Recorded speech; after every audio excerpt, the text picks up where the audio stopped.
السلام علیکم ورحمت الله وبرکاته. زه یم ستاسو ورور ایمل خان ایمی. نن مې ډېر یو خوندوره ویډیو راوړی چې څنګه کولی شو هغه میمري کارډ یا یو اس بیانې چې هغه کرپ شوي یا هغې باندې وایرس اټیک کړي او هغه موږ تاسو څه کړو ریفیر کړو، یعنې مطلب هغه واپس کړو جوړې کړو. نو ډېر امیزینګ ویډیو ده. اکثره وختو کې زیاتره خلکو سره دغه یو اس بیانې یا د میمري کارډ چې ده زیاتره د لیپټاپو کې یا په د موبایل کې انپوټ کوي اوټپوټ کوي، د هغې د وجې نه دا وایرس وخي، نو بیا هغه چې دی فارمیټ یا د هغې ډیلیشن چې دی ډېر ګراني. مطلب هغه نه کېږي بار بار تا ته د وینډو د طرف نه په ده باندې یو میسیج راځي چې یاره دا موږ سره انیبل دی، دا نه کمپلیټ کېږي د فارمیټ یا د هغه ډیلیشنز.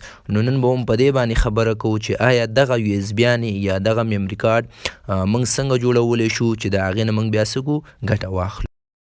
نو د ویډیو د سټارټ نه مخکې که زموږ چینل تاسو نه سبسکرایب کړی دا خپل فنګر راواخلئ او زموږ دا چینل څه کوئ سبسکرایب کړئ. لیټس بګن ټو سټارټ.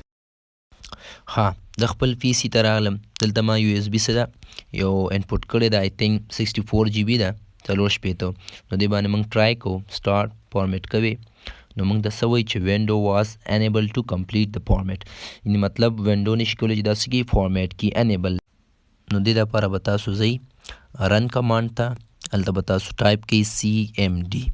چې کله تاسو سی ایم ډي ټایپ کو نو دغه سی ایم ډي به ډایرکټ تاسو نه اوپن کوئ، دا به د ایډمنسټریټر باندې څه کوئ رن کوئ. ایډمنسټریټر لارې به دا تاسو څه کوئ رن کوئ. جست دلته به تاسو اول کمانډ ټایپ کوئ diskpart.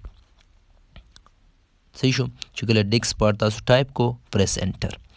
نو دلته زمونږ د ډیکس اوس یو لیست پکار دی چې آیا ته کم ډیکس باندې پروسس کول غواړې، نو موږ به ولیکو لیست ډیکس. صحیح ده لیست ډیکس. پریس انټر. کله چې موږ پریس انټر نو تاسو ګورئ دلته موږ سره یو ډیکس 0 دی چې دا ستا خپل هارډ ډیکس دی. دلته به ډېر زیات خیال کوئ. صحیح ده. نو زموږ ډیکس 1 سره کار دی. صحیح دی. ډیکس 1 موږ سره 64 جی بي سره خپله یو اس بي ده. نو موږ به دا څه کړو سلیکټ کړو، یعنی مطلب زمونږ د ډیکس 1 سره کار دی. سلیکټ ډیکس 1 پریس انټر کی. تاسو ګورئ ډیکس 1 څه شو سلیکټ شو. دا به اوس موږ څه کړو کلین به کړو، ځکه موږ فارمیټ کوو کلین. چې کله موږ کلین کوو نو دا ډیکس څه شو سکسیسفولي کلین شو. نو موږ به اوس ولیکو دې لپاره یو پارټیشن کریټ کوو، کریټ پارټیشن پرایمري. نو د دپاره پارټیشن هم کریټ شو، هغه هم پرایمري. نو تاسو د دپاره څه کوئ دا اوس اکټیو به کوئ. دا پارټیشن چې تاسو کریټ کړو دا به څه کوئ اکټیو.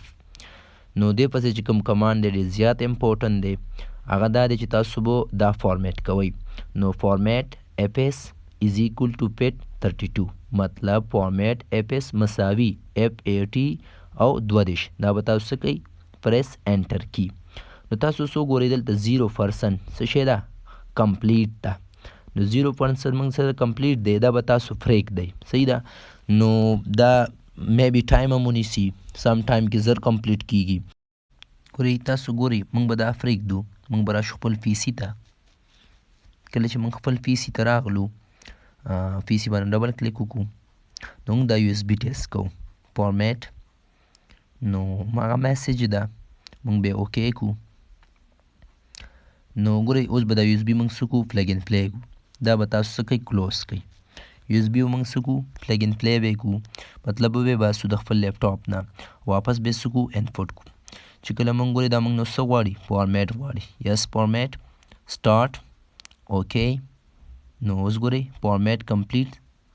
تاسو ګورئ فارمیټ څه شو کمپلیټ شو. نو یو اس بي تاسو ته ګوره ښه پراپر ښکار هغه 40 یو اس بي ده او موږ سره څه شوله ریپیر شو. نننۍ ویډیو بس دومره وه. هر کوېسچن یې تاسو ټیکنیکل ویډیو په اړه باندې نو موږ ته په کمنټ کې راولېږئ. نو انشاءالله په هغه ویډیو به موږ کار ترسره کړو او تاسو ته به یې زر ته زر څه کړو اپلوډ کړو.